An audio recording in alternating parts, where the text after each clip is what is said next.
Principal अपने ही 15 साला शागिर्दा को नशा और मेडिसिन खिलाकर उसके साथ कई घंटों तक बदफेली करता रहा। लहूलुहान करने के बाद उसी जगह पर छोड़कर वहां से फरार हो जाता है। उसके बाद उस बच्ची के घर वालों को पता चलता है, पुलिस को इतला दी जाती है, लेकिन ये शख्स वहां से फरार हो जाता है। ये वाकया कहाँ का है, इस वाकये की तमाम तर तफसीलात आज की इस वीडियो में आप लोगों के साथ शेयर करने जा रहा हूं। नादरीन, आप देख रहे हैं मेरा डिजिटल चैनल, मैं हूं आपको मेजबान उमर अली। नादरीन, शेखुपुरा के बाद ऐसा ही दर्दनाक वाकया लाहौर के अंदर पेश आया है, जिसे सुनने के बाद आप कानों को हाथ लगाएंगे और डरेंगे जब आप अपनी बच्चियों को, बेटियों को किसी प्राइवेट सेक्टर के अंदर तालीम हासिल करने के लिए भेजेंगे। क्या लाहौर के इलाका हेर थाने के हदूद में पेश आया, जहां पर एक इफ्तिखार नामी शख्स जिसने मुख्तलिफ जगहों पर प्राइवेट स्कूल बना रखे हैं और वहां पर गाड़ी पर जाता है, टीचरों को इम्प्रेस करने के लिए अपना लाइफ स्टाइल दिखाता है। स्कूल के ऊपर इस शख्स ने एक प्राइवेट कमरा बना रखा था, जहां पर इस शख्स ने शराब रखी, वहां पर इस तरह के मामलात करता था। एक बच्ची जिसका हम फर्जी नाम रखेंगे,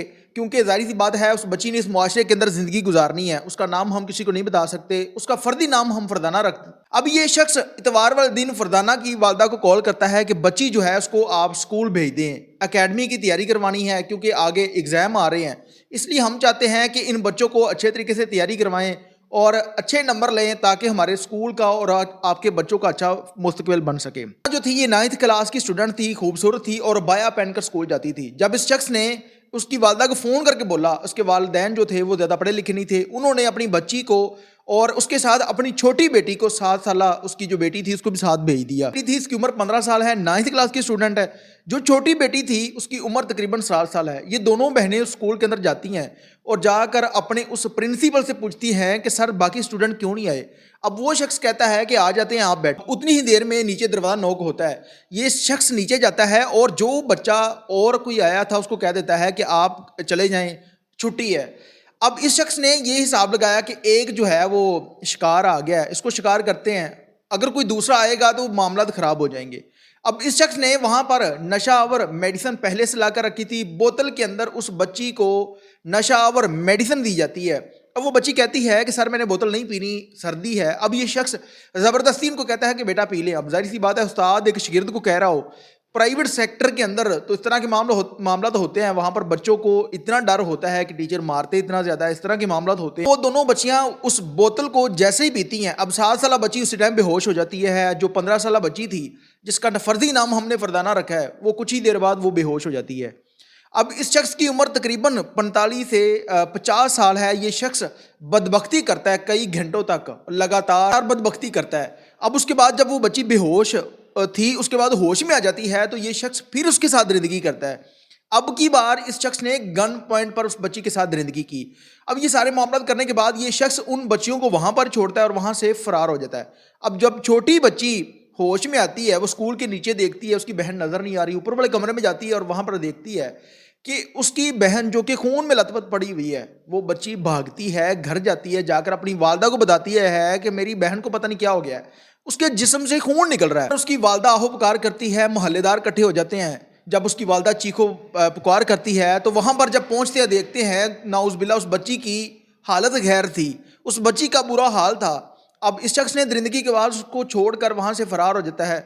अब उसकी वालदा ने वहाँ पर रेस्क्यू को कॉल की, मोहल्लेदारों ने कॉल की, पुलिस को इतला दी जाती है। उसके बाद इस बच्ची को हॉस्पिटल लेके जाया जाता है कि हालत जो है वो बहुत ज़्यादा ख़राब है। उसके बाद इसका DNA करवाया जाता है। इब्तदाई मेडिकल की रिपोर्ट में ये चीज़ साबित हो जाती है कि इस बच्ची के साथ बदबख्ती हुई है। उस शख्स के खिलाफ जब FIR का अंदराज हो जाता है तो वो अबूरी ज़मानत ले लेता है अदालत से और फैमिली को कहता है कि अगर आप लोगों ने किसी किस्म की कोई FIR करवाई, किसी किस्म का कोई एक्शन लिया, तो आप लोगों को मैं मरवा भी सकता हूँ।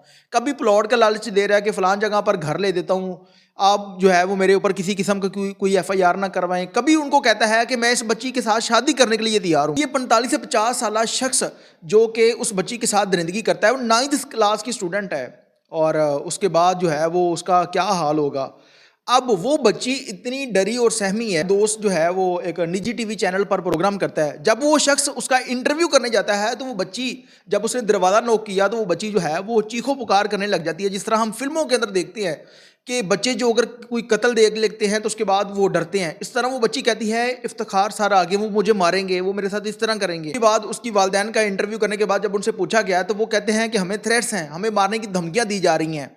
इस तरह के प्राइवेट स्कूलों के अंदर اب یہ معاملات جو ہیں وہ ڈیلی کی روٹین بنتے جا رہے ہیں، ٹیچروں کے ساتھ، بچیوں کے ساتھ اس طرح کے معاملات جو ہیں وہاں پر موجود اسکول کے اندر پرنسپل ٹیچر حضرات جو ہے اس طرح کی درندگیاں کرنے لگے۔ ہمارے جو پنجاب کے منسٹر ہیں جو کہ ان پرائیویٹ اسکولوں کو لائسنس وغیرہ دیتے ہیں، کیا وہ یہ چیز چیک نہیں کرتے؟ کیا اس کے اندر کوئی ایسی چیز ہوتی نہیں ہے کہ اگر کوئی شخص اس طرح کی درندگی کرتا ہے، ایک تعلیمی ادارہ جہاں پر بچوں کو تعلیم دی جاتی ہے، جس نے ایک معاشرے کے اندر اس جوان ہونے والی بیٹی یا بیٹے کو تربیت دینی ہے، اس کو تعلیم دینی ہے، وہ کیا اس اسکول سے سیکھیں گے؟ کیا آگے وہ زندگی کے اندر کریں گے؟ پہلے شیخو پورہ کے اندر واقعہ پیش آیا اور وہ شخص بھی بچیوں کے ساتھ بدبختی کرتا تھا، ان کی ویڈیوز بناتا تھا۔ اب وہ جو شخص تھا وہ بچیوں سے پیسے وغیرہ نہیں لیتا تھا۔ اب یہ افتخار نامی شخص جو کہ ایک درندہ ہے، یہ بچیوں کے ساتھ، ٹیچروں کے ساتھ بدبختی کرتا ہے، جو کہ اس نے اسی اسکول کے اوپر ایک پرائیویٹ روم بنا رکھا ہے، ان کی ویڈیوز بناتا ہے اور ویڈیوز بنانے کے بعد ان بچیوں کو، ٹیچروں کو بلیک میل کرتا ہے۔ اور ہمارے ملک کے اندر عدالتیں جو ہیں ان کو سلام کرنے کو دل کرتا ہے کہ ایک شخص جس کے خلاف ابتدائی میڈیکل رپورٹ یہ چیز ثابت کر رہی ہے کہ اس نے درندگی کی ہے، ڈی این اے کی رپورٹ یہ چیز ثابت کر رہی ہے، اس کے بعد اس کو عبوری ضمانت دے رہی ہے، ضمانت دی جا رہی ہے۔ میری پولیس کے افسران عدلیہ سے گزارش ہے کہ اس معاملے پر اس جیسے درندے کو کسی چوراہے پہ کھڑا کر کے گولی ماری جانی چاہیے کہ ایک تعلیمی ادارہ جہاں پر بچوں کو تعلیم دی جاتی ہے ہونے کے ناطے ہمارا ایمان ہے کہ جب ایک بچہ گھر سے تعلیم حاصل کرنے کے لیے نکلتا ہے تو نورانی فرشتے جو ہیں اس کے پاؤں تلے پر بچھاتے ہیں کہ یہ شخص تعلیم حاصل کرنے کے لیے جا رہا ہے، اور جہاں پر تعلیم دی جاتی ہے وہ کتنا مقدس ادارہ ہوگا، اور وہاں پر اس طرح کی بدبختی کی جائے تو اس کے بعد ان کا کیا حال ہونا چاہیے۔ اس شخص کو کسی چوراہے پہ کھڑا کر کے گولی ماری جانی چاہیے، اور یہ شخص جو ہے وہ معافی کے قابل نہیں ہے۔ ہر شخص، پاکستانی عوام سے گزارش ہے کہ اس معاملے کو اپنی بہن بیٹی کا معاملہ سمجھ کر اس پر آواز اٹھائیں اور اس شخص کو پھانسی کے تختے تک پہنچائیں۔ جس طرح قصور کے اندر زینب قتل کیس میں ایک درندہ نما شخص کو پھانسی دی گئی تھی، اس پر میڈیا نے آواز اٹھائی، پاکستانی عوام نے آواز اٹھائی، جس کے بعد اس شخص کو پھانسی کے پھندے پر لٹکایا گیا تھا۔ اس شخص کے ساتھ بھی وہی حال ہونا چاہیے تاکہ اس طرح کے جو درندے اس معاشرے کے اندر لوگوں کی بچیوں کے ساتھ درندگی کرتے ہیں ان کو سبق حاصل ہو اور وہ کبھی بھی کسی کی بہن بیٹی کی زندگی تباہ نہ کرے۔ بچی جس نے ابھی اس معاشرے کے اندر زندگی گزارنی ہے، پڑھنا ہے، لکھنا ہے، آگے شادی کرنی ہے، کون سا ایسا شخص ہوگا جو اس کے ساتھ شادی کرے گا؟ اگر کسی شخص کو پتہ چل جائے کہ اس کے ساتھ، اس کی ہونے والی بیوی اس کے فلاں شخص کے ساتھ تعلقات تھے تو یا اس کے ساتھ وہ فزیکل ہوا ہے، تو وہ کوئی بھی شخص اس کے ساتھ شادی نہیں کرے گا۔ اب وہ بچی جس کا پورے پاکستان کو پتہ چل گیا ہے کہ اس بچی کے ساتھ فلاں شخص نے درندگی کی ہے، اس کی کیا حالت ہوگی، کس طرح سے وہ اس معاشرے کو سروائیو کرے گی، کس طرح سے زندگی گزارے گی۔ پاکستانی حکومت کو شرم دلانے کی ضرورت ہے، عدلیہ کو بھی شرم دلانے کی ضرورت ہے کہ اس معاملے پر کوئی ایسا کیس، کوئی ایسا قانون بنایا جائے کہ اس جیسے درندوں کو سر عام کسی چوراہے پہ کھڑا کر کے گولی ماری جائے۔ اس کے ساتھ اپنے میزبان عمیر علی کو اجازت دیجیے اور دیکھتے رہیے میرا ڈیجیٹل چینل الانے کی۔